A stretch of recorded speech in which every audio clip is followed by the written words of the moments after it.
The entire restaurant went silent.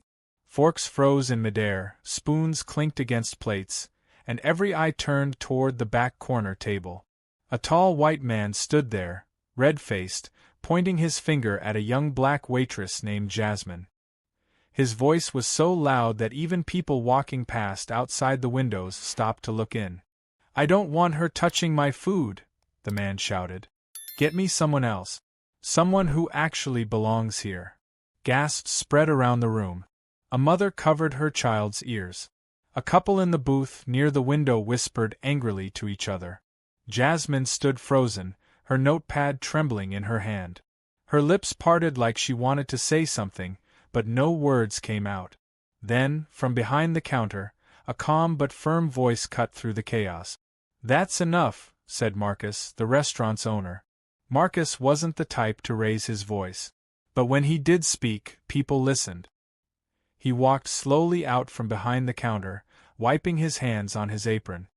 His eyes were steady, locked on the customer who had just humiliated one of his best workers.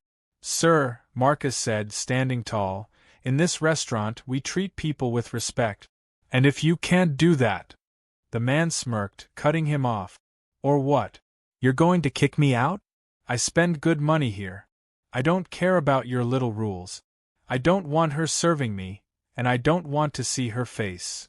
The tension was so thick that you could almost hear the clock ticking on the wall. Marcus inhaled deeply. He knew what he was about to do would change everything.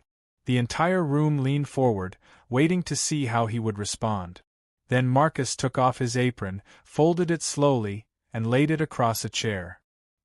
He walked right up to the man, looked him dead in the eyes, and said, "But before we get to what Marcus said, let's go back to the beginning of how this all started."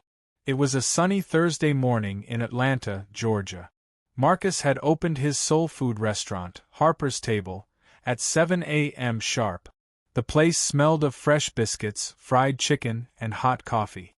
Every day, he took pride in creating a warm, welcoming space where people from all walks of life could sit, laugh, and eat like family.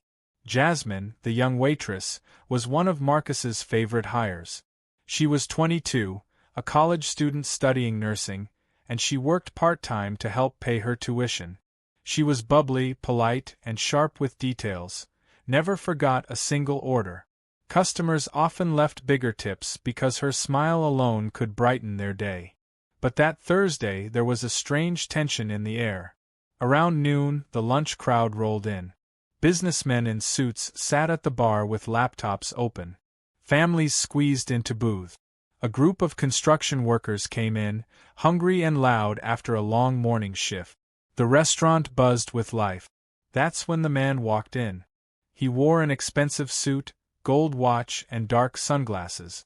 He moved like the whole world owed him space. He didn't wait to be seated, just pulled out a chair in the back and sat down like he owned the place. Jasmine, doing her job, approached him with a friendly smile. "Good afternoon, sir. Welcome to Harper's Table. Can I get you started with something to drink?" The man lowered his sunglasses and stared at her. His eyes scanned her from head to toe, cold and sharp. He didn't answer right away, which made her shift nervously on her feet. Finally, he muttered, "Just get me a coffee. Black. Don't screw it up." Jasmine nodded politely. She'd dealt with rude customers before, so she brushed it off. She grabbed his coffee, set it down, and asked if he was ready to order food. That's when it began. He looked at her with a smirk and said, "Do you even know how to read this menu? Or do they just hire anyone off the street here?" Jasmine froze. She forced a tight smile and tried to stay professional. "Yes, sir, I know the menu. Would you like me to recommend a dish?" But the man only sneered. "I don't need your recommendation. I don't want you near my food. Get someone else. I don't want you touching anything I eat." The words cut through the restaurant like a blade. People turned to stare. Jasmine's hands shook as she clutched her notepad. She had been insulted before, but this was different. This wasn't about her service. This was about who she was, her skin, her existence. Marcus, from behind the counter, saw the whole thing. His jaw tightened. He'd heard stories of racism in restaurants, but never in his own. Never in Harper's table. He wiped his hands and stepped out from the kitchen. "Sir," Marcus said firmly, "that's enough." The man turned, surprised that Marcus was stepping in. "Who are you?" "I'm the owner," Marcus replied. The man chuckled darkly. "Figures. And you're okay with her serving people? Maybe that works where you're from, but I don't want it. I'll give you one chance, send her away, or I'll take my money elsewhere." The restaurant went dead quiet. Even the little girl at table 3, who had been coloring with crayons, stopped and looked up. Marcus's blood boiled, but his face stayed calm. He knew every word he said next mattered. Customers were watching. His staff was watching. Jasmine was watching. He folded his apron, laid it gently across the chair, and walked right up to the man. And then, before Marcus could speak, the man shoved his chair back, knocking it loudly against the floor. Plates rattled. Glasses shook. The man rose to his feet, towering over Jasmine, his finger pointing just inches from her face. "You don't belong here," he shouted. "Do you hear me? You don't belong here." Jasmine flinched, her eyes watering. Marcus clenched his fist. His voice, when it finally came out, thundered louder than the man's. "Sit down. Right now." The man froze, shocked. The room fell into a breathless silence. And then, the words hit the man like a slap. "Sit down. Right now." Marcus's voice was deep, steady, and sharp enough to cut through the man's anger. For a second, the customer froze, his fingers still jabbing the air toward Jasmine. Everyone in the restaurant was holding their breath. The man's eyes darted around the room. He noticed the people staring at him. A group of construction workers at the front were glaring, their fists clenched. An older couple shook their heads in disgust. Even the children at the tables were wide-eyed, sensing something serious was happening. Slowly, the man pulled his hand back. He smirked, trying to act like he still had control, and lowered himself into the chair. The legs scraped loudly against the floor. Marcus leaned forward, resting his palms flat on the table. He spoke calmly, but each word carried weight. "This is my restaurant. And in my restaurant, everyone belongs. If you can't handle being served by my staff, then you can leave." A ripple of gasps spread through the room. Jasmine's heart skipped. She had never seen Marcus so serious, so commanding. The man leaned back in his chair, pretending to laugh. "You think you can talk to me like that? I've got more money in my pocket right now than this whole dump makes in a week. I could ruin you with one phone call." Marcus didn't blink. "Try me." The man's fake laugh faded. His jaw tightened. He wasn't used to being challenged, especially not in front of an audience. The silence that followed stretched long and heavy. Finally, the man spat, "Fine. I'll order. But not from her." He pointed at Jasmine again, his voice dripping with contempt. "Send someone else. I won't eat a thing if she touches it." Marcus stood tall, crossed his arms, and looked him dead in the eye. "No. Jasmine will take your order. Or you won't eat here at all." The man's face turned red as fire. His knuckles whitened as he gripped the table edge. "You'll regret this." But Marcus didn't move. The standoff was broken only when Jasmine's notepad slipped from her hand and hit the floor with a soft thud. She bent to pick it up, her fingers trembling. Marcus turned to her. His voice softened just enough for her to hear. "You're doing fine, Jasmine. Don't let him shake you." Something in Jasmine's chest loosened. She nodded, biting back tears. The man slammed his palm down on the table, making the silverware jump. "I said I don't want her." The sound jolted the room. A baby at one of the booths began to cry. A woman muttered under her breath, "This is disgusting." Marcus stayed firm. "Then leave." The man pushed his chair back again, this time standing so fast it nearly toppled over. His voice boomed across the room, "You'll be sorry. You don't know who you're messing with." And with that, he stormed toward the door. The bell above it jingled harshly as he shoved it open, nearly knocking over a woman who was just stepping inside. She gasped, stumbling back as the man barreled past her and disappeared into the street. For a moment, the restaurant stayed frozen in silence. Then, slowly, people began to clap. At first it was just the construction workers at the front. Then the older couple joined in. Then the mother with her kids. Soon, nearly the entire restaurant was applauding Marcus and Jasmine. Jasmine's eyes widened. She pressed her hand against her chest, overwhelmed. She had never been defended like that in public. Marcus gave a small nod, his lips curving into the faintest smile.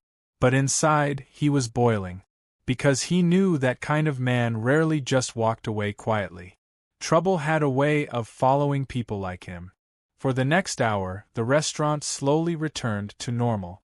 The buzz of conversation filled the air again. The clinking of glasses and laughter returned. But under the surface, everyone was still thinking about what had just happened. Jasmine tried to shake it off, but her hands still trembled when she carried plates. She spilled a little water while pouring drinks, which wasn't like her at all. Marcus noticed, and he gave her a reassuring pat on the shoulder.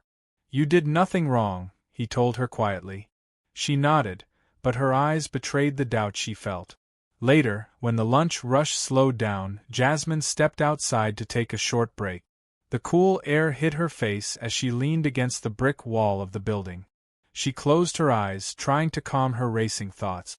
That's when she noticed something strange. Across the street, parked beside a row of cars, was a sleek black sedan. The tinted window on the driver's side slowly rolled down. Inside, she could see the same man from earlier. He had returned. He sat there, sunglasses back on, one hand on the steering wheel. He didn't get out. He just sat, watching the restaurant. Jasmine's heart thudded. She quickly turned and hurried back inside. "Marcus," she whispered urgently. "He's outside. He's sitting in his car. He's watching us." Marcus's eyes narrowed. He walked to the window, careful not to make it obvious. Sure enough, there was the man, staring back with that smug expression. Marcus clenched his jaw. "He's not done," he muttered. Jasmine's voice shook.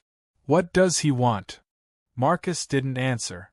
Instead, he walked over to the phone behind the counter and picked it up. His fingers hovered over the keypad, ready to dial. But before he could press a button, the front door swung open with a loud jingle. And the man walked back inside. The door slammed shut behind him with a sharp bang. The man stood in the entrance, his chest puffed out, sunglasses glinting under the lights. The chatter in the restaurant died instantly. All eyes turned to him. The air grew thick with unease. Marcus's grip on the phone tightened. He set it back on the counter slowly, never breaking eye contact with the man. "You need to leave," Marcus said, his tone like steel.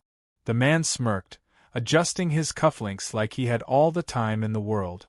"Oh, I'm not going anywhere. Not until I finish what I came here to do." Jasmine instinctively stepped back, her notepad clutched to her chest like a shield. Customers shifted uncomfortably in their seat. A few whispered nervously. A mother near the door pulled her child closer.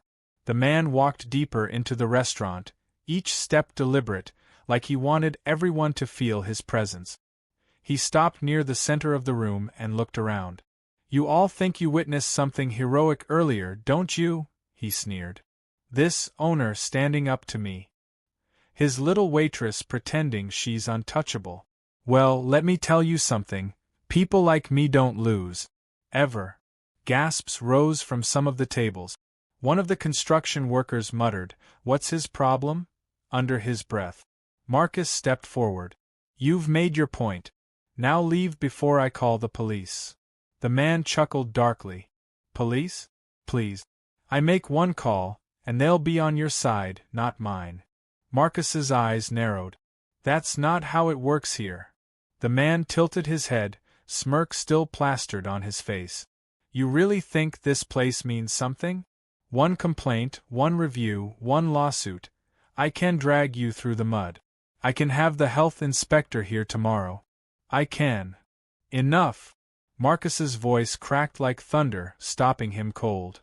The man froze for half a second. Marcus's calm mask was gone. His eyes blazed with fury. You came in here, insulted my staff, embarrassed yourself in front of everyone, and now you think you can scare me with empty threats?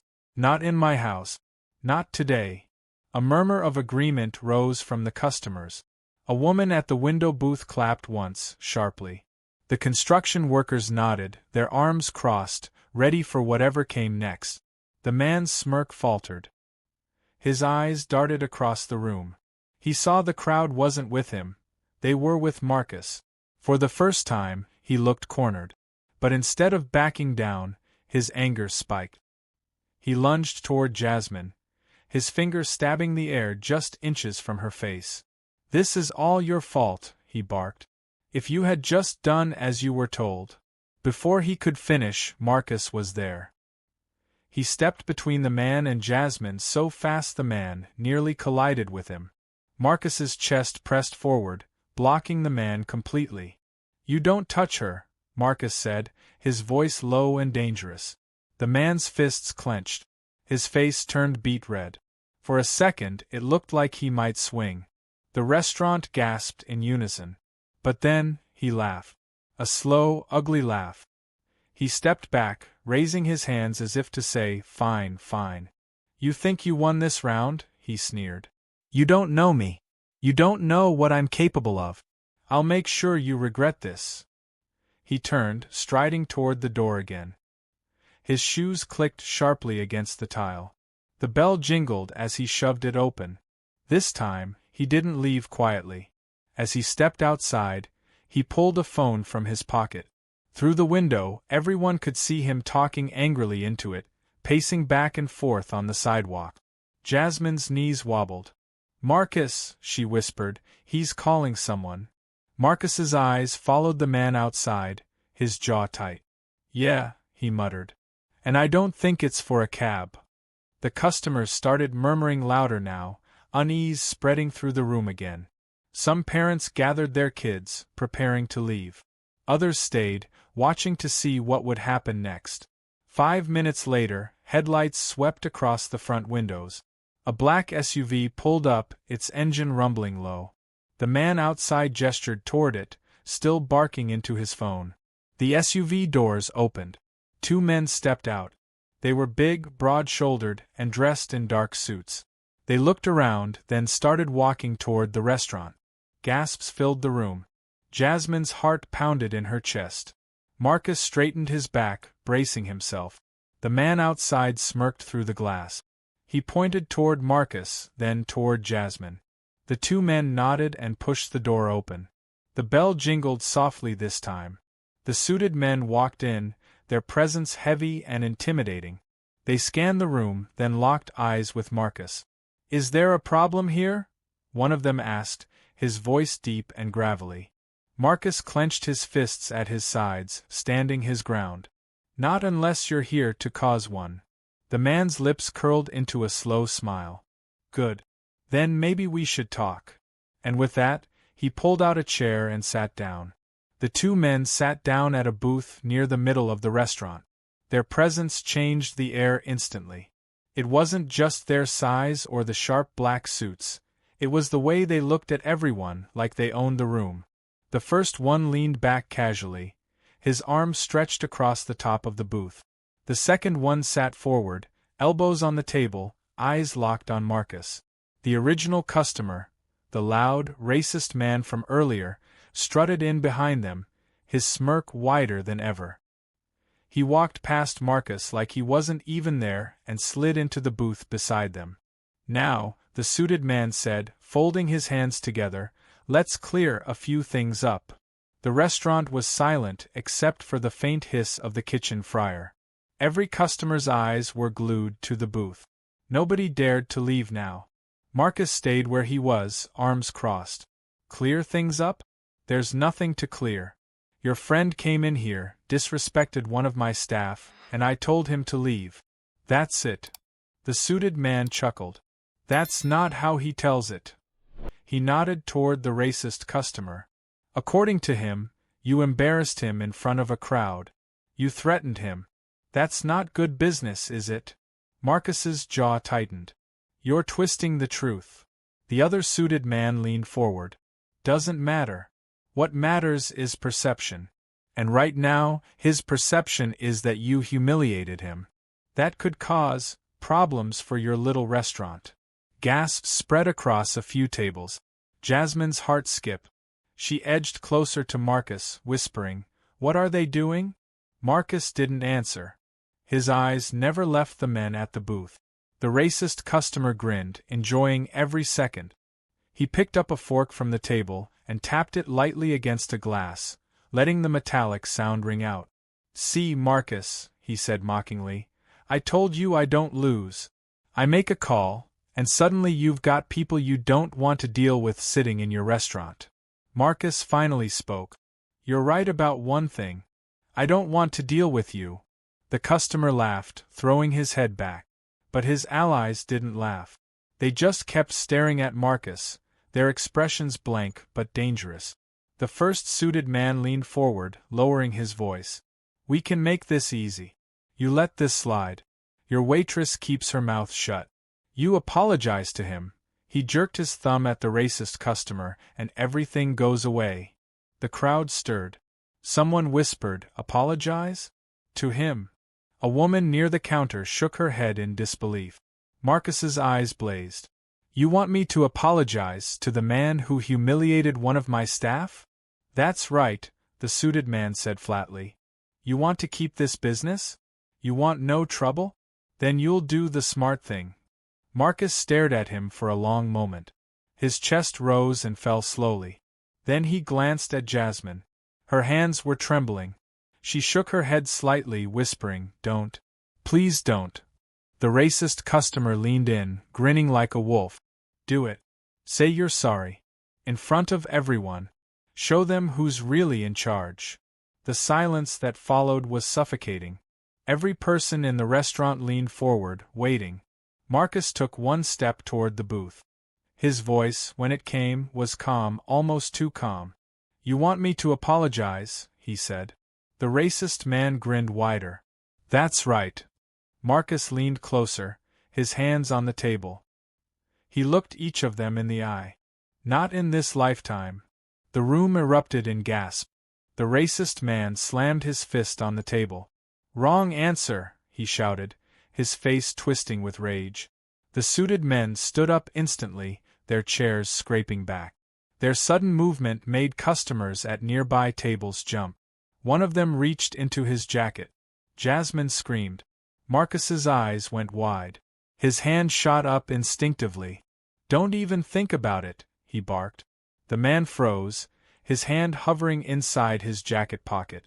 The tension was unbearable, like the air itself was about to snap. And then, the restaurant door flew open. 2 uniformed police officers stepped inside, hands resting on their belt. The entire room gasped again, the balance of power shifting in an instant. Everyone turned toward the officers. Nobody moved. Marcus's heart thudded. His mind raced with one thought. Who called them? Marcus's stomach dropped as he stared at the message. "We'll destroy you." The words burned into his eyes. He felt Jasmine looking over his shoulder. Her face paled. "Marcus, what does that mean?" He slipped the phone back into his apron and forced a calm expression. "It means he's desperate. And desperate men make desperate threats." But inside, Marcus knew it meant more. He could feel it. That man wasn't done. The next morning, Marcus arrived at Harper's table early. The sun had barely risen, but the restaurant was already buzzing, not with customers but with phone calls. The landline rang nonstop. Reporters, curious neighbors, people who had heard about the incident. Word had spread. Someone had filmed the entire confrontation on their phone and posted it online. Overnight, it had gone viral. Millions of views. Thousands of comments. Marcus's phone lit up again and again. Messages of support. Praise for standing up to racism. People saying they wanted to visit Harper's table. But mixed in with the love were threats. Anonymous numbers. Blocked callers. Ugly words telling him to watch his back. Jasmine walked in, clutching her backpack, her face anxious. Marcus, have you seen the video? It's everywhere. Everyone's talking about it. Marcus nodded.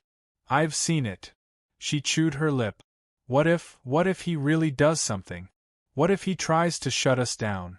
Marcus placed a steady hand on her shoulder. Then we fight back.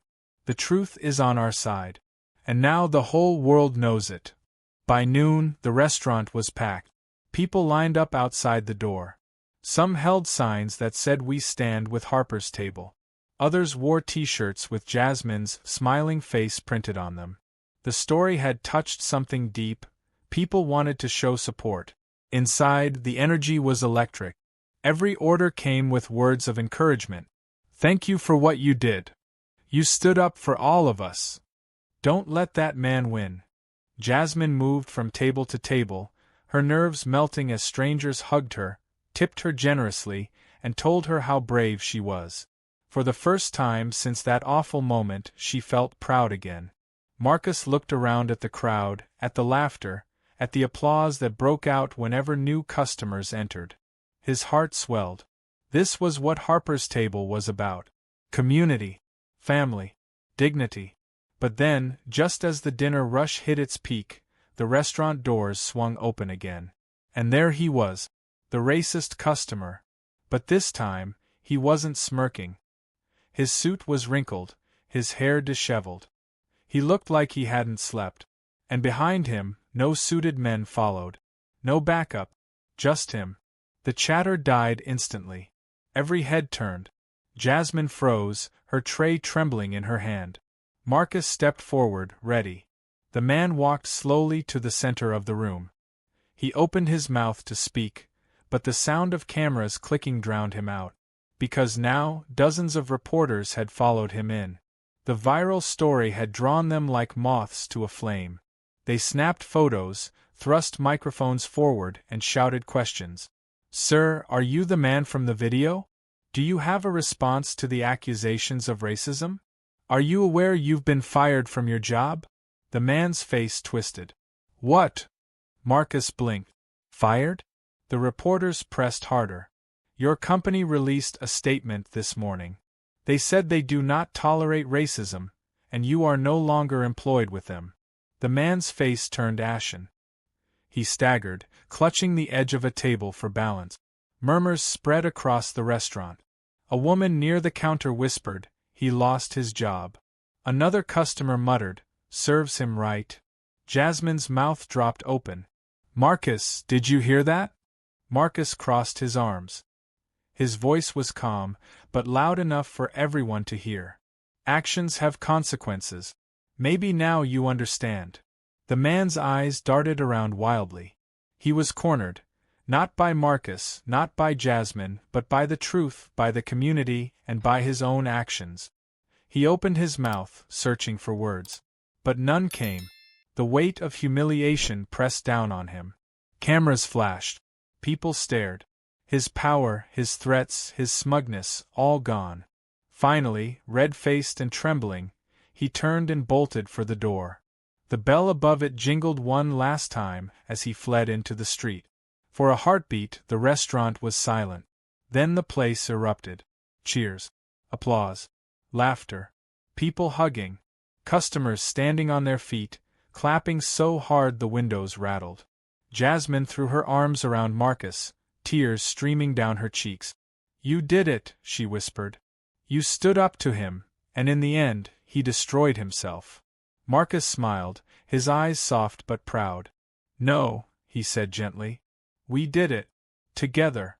And as the cheering thundered on, the viral cameras still flashing, and Harper's table filled with more love than ever before, Marcus knew one thing for certain.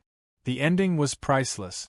If you believe stories like this deserve to be heard, make sure you hit that subscribe button and turn on notifications, because every new video we share brings the truth to light. Don't stop here, keep watching and stand with us against racism. Thank you for watching to the end.